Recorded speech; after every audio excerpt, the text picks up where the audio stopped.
Pertes. Kaloka. Ikalawa, ang paglalabas ng fake news peddler na ito ng ganitong rehashed information ay napapanahon sa timeline na itinakda ng mga galit kay President Ferdinand Marcos Jr. upang maging unang salvo bago magpalabas ng sinasabing pulveron video. Hindi po ito nagkataon lang, sinasadya po ito dahil sa ingay na idinulot nito, panimula ito na mas maigting na pag-ataking personal laban sa ating mahal na Pangulo. Sa susunod na mga araw ay papalakihin ang issue para magalit ang mga medaling mapaniwalang Pilipino sa pagpapalabas naman ng kampo nito ng kanilang tinatawag na pulvornic video upang lalong siraan ang Pangulo at magalit ang mga tao. Ang atin pong nabanggit na timeline ay ukol sa inihayag ng isang dilawan na may tangkang kudeta na isasagawa laban kay Pangulong BBM sa kasalukuyang buwan. Sa galawang ito, pinaplano nilang ma-achieve ang tinatawag na critical mass na numero ng taong lalabas sa lansangan upang patalsikin ang kasalukuyang administrasyon. Isang mapagpalayang araw po sa ating lahat, mga kaibigan. Ito po ang kawal ng demokrasya, Kawaldi Carbonell, nagsasabing Allahu Akbar. Mga kaibigan, ang ating pong ibubunyag ngayon ay masyado pong maselan na paksain sapagkat ito ay isang gawain na involved po, kasangkot po dito o mamamahagi po nito magiging haligi ng pangyayaring ito. Ang pang-aagaw ng kapangyarihan sa Malacanang ay walang iba kundi ang armadong military. At ang nasa likod po nito ng disenyong ito ay walang iba kundi ang dating Tabdawawenyo na alkalde, naging pangulo ninyo. Ang pangalan ay Rodrigo Traidor Duwag Duterte.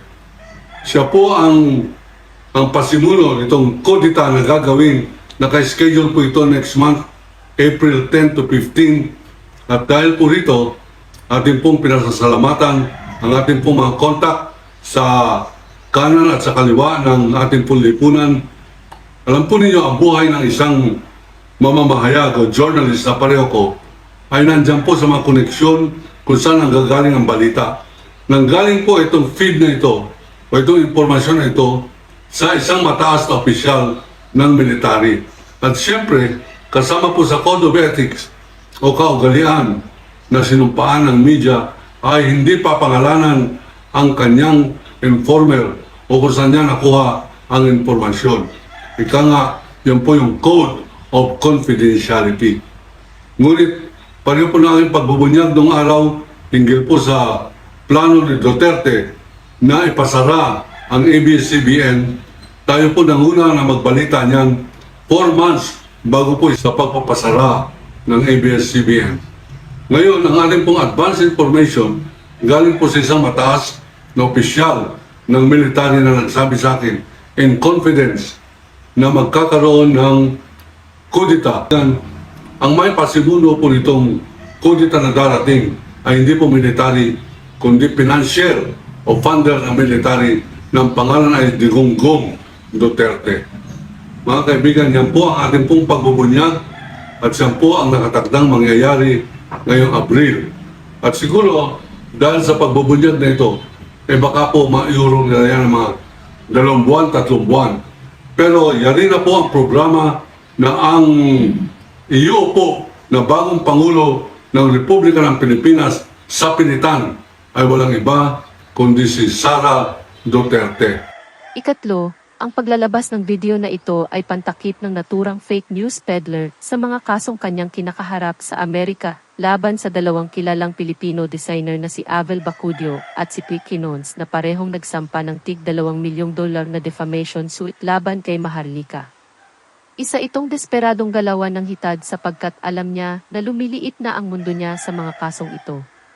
At ayon na rin sa abogado ni Quinons na si Attorney Kate Gregory ay di na mahagilap ang fake news peddler at mistulang nagtatago na sa Amerika sapagkat kinailangan na nilang umupa ng private investigator upang matunton ang kanyang kinaroroonan.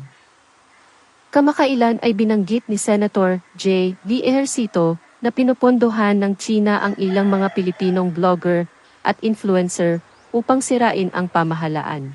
Ito lantaran, no? Isang senador umamin, ha? Umamin ang isang senador na sa katauhan ni Senator JB Ejercito na mayroon mga ngilang-ngilang politiko na nagbabayad sa mga political vlogger para suportahan sila at yung pera ibinabayad sa kanila ay nanggagaling sa bansang China. Tapos kayo, todo suporta kayo sa mga Duterte. Ngayon, nagsisinungaling ba ang itong si Senator JB Ejercito? Di ba? Pero nagpapabayad kayo sa mga kalahit na hindi naman natin kababayan, hindi naman natin kabansak, hindi natin kauri, na taga-bansang China. Nasaan ang mga paninindigan ninyo? Tayo ay Pilipino. Pilipino na dapat tayong sumunod sa alituntunin ng pamahalaan na nakapasakit dapat tayo. Na kung saan dapat natin sinusuportahan ang bansang ito na pinamumunuan ng kasalukuyan administrasyon ni Pangulong Ferdinand Bongbong Romualdez Marcos. Anong gusto ninyo? Sa inyo sumunod ang gobyerno?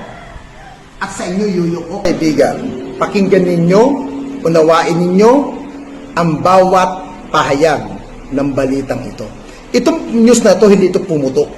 Hindi ito kumalat sa kahit anong segment ng news. Hindi ito fake news. Papayagan ba natin na sa huli tayong mga Pilipino ay nag-aaway-away ng dahil lang sa mga ilang politiko na gusto tayong pagsabungin? Kung gusto natin ng pagkakaisa, pagmamahal sa ating bayan, idepensa natin ang ating bansa. Dito tayo isinilang, dito tayo mamatay, at ito ang ipapamana natin sa ating mga maiiwan dito sa bansang ito. Kaya mga kaibigan, pakinggan nyo itong balitang ito. Isiniwalat ni Senador JB Ejercito na totoo raw na may mga tinatawag na DDS o Duterte-oriented writer at influencers ang pinapasahod umano ng Chinese Communist Party. Sa isang programa sa radyo, sinabi ni Ejercito na partikular dyan ang mga nagtutungo ng 2 linggo sa China, kung saan sagot din ng National Radio and Television Administration ng CCP ang lahat ng kanilang travel expenses. May pagkakataon nga aniya na isa rin siya sa mga pinuntirya matapos niyang magsalita kaugnay sa usapin sa West Philippine Sea. Giit ni JV, hindi niya akalain na sa ganitong sitwasyon na sa halip na magkaisa tayo sa pambubuli ng China ay tila may tumatawid pa ng political color. At mas nakalulungkot dyan, aniya, na may mga Pilipinong ibinibenta ang sariling bayan. Mga kaibigan, lantaran ang kagaguhan. Di ba? Kaya ako, how many times kong sinabi, naging part ako ng Duterte social media blogger. Okay? Hindi maitatanggi ito ng kampo nila. Hindi ito maidideny dahil kasama rin ako sa nabayaran nung panahon nung nandiyan ako sa grupo na yan. Nung panahon na todo depensa ako kay dating Pangulong Duterte. Nung panahon na nakikipagbakbakan kami sa mga politika na mga kalaban ng administrasyon. Ngayon na nakakapagtaka at hindi na ako nakakagugulat, mismong senador na mismo ang nagsalita na talagang may binayaran ang mga taga-China, katuwang ang mga Duterte, para wasakin ang kasalukuyang liderato ng pamamalakad ni Pangulong Ferdinand Bongbong Romualdez Marcos. Sa anong parahan? Para manatili at hindi magalaw ang China at manatili sa pwesto yung mga ganid sa kapangyarihan na mga nawalan, na mga hindi nakaporma sa Marcos administration. Yan ang gusto nilang mangyari. Ang mawasak, ang masira, di ba? At kapalit ng konting halaga ng barya ay para wasakin gamit ang mga tangat bobo ng mga ibang political vlogger. Nakikita nyo, hindi nyo naman ka nagugulat, di ba? Kita nyo na lang Araw ng mahal na araw. Araw mismo ng pagtitika. Araw ng Holy Week. Walang paltos ang mga depender ni dating Pangulong Duterte kung bumakbak sa administrasyon na to. Kasi nga, sabi nga ni Senator JB Ejercito, pinupunduhan. Yan ang katotohanan, mga kababayan. Huwag tayong papayag, huwag kayong padad kung ayaw natin magkalitsi-litsi tayo. Kung ayaw natin maging ang bansa natin ay maging probinsya ng China.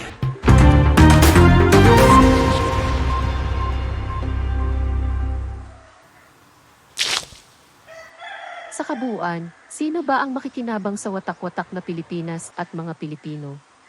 Di ba ang China rin? Sino ang makikinabang sa pagpapatalsik kay Pangulong BBM? Una na ang pamilya Duterte at ang China rin. Makakaiwas sa ACC ang dating Pangulong Duterte at maibabalik ang sinasabi nilang status quo sa relasyon ng Pilipinas at China sa patuloy na pagsalaula sa ating karapatan sa West Philippine Sea. Kung kaya't maging mapanuri po tayong lahat sa mga panahon na ito sa mga bagay-bagay na naglalabasan.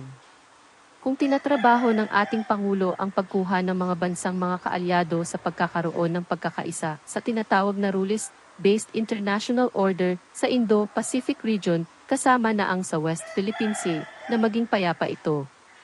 Ligtas at may malayang paglalayag, winawasak naman ng China ang Pilipinas sa loob mismo ng ating bansa upang maging mahina tayo from within at walang pagkakaisa. Malinaw naman po, di po ba? What can you say, ladies and gentlemen? Kindly share your thoughts in the comment section.